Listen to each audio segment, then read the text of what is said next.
Yes, after SN4, gawa na ulit tayo. Ayan, so meron tayong ginagawa rito na Aerox.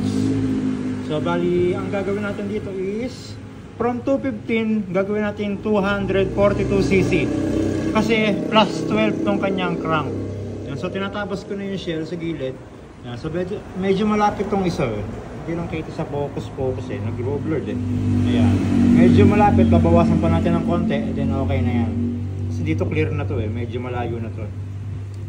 Malayo na tayo dito.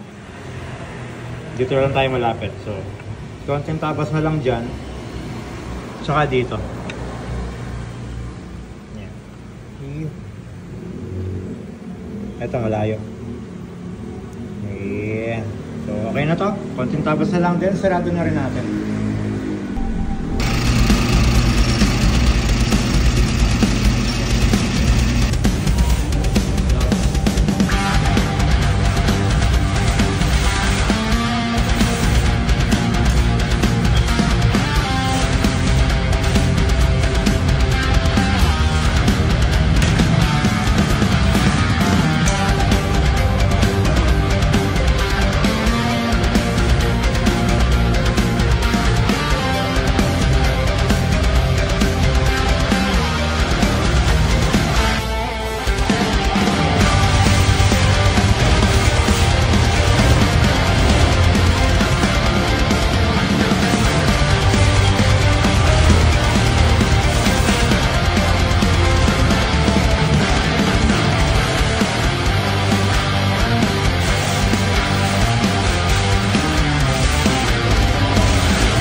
Plus 12 tayo dyan.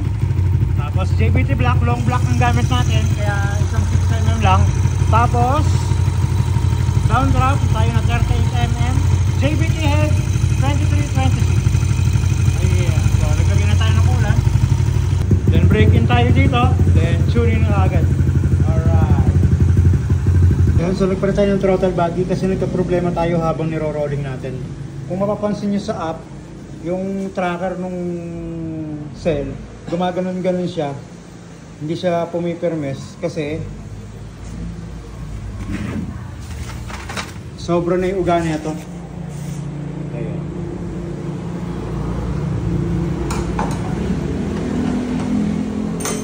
Ewan ko lang makita sa video. Ayan o. Ayan. Sobra na yung uga niya. Pagka pumipihit ako ng mga yung katiting na pihit ng silinyador bago ka mag-rolling hanggang 1/4, pa-fluctuate siya. Tapos paiba-iba yung AFR. Yan. So, chinek natin yung throttle body. Ito yung salarin. Pero ngayon okay na. I-re-retune na lang natin. And then hahanapan pa natin kung meron pa ibang problema. Pagka wala ng problema, pwede natin solid. Yan.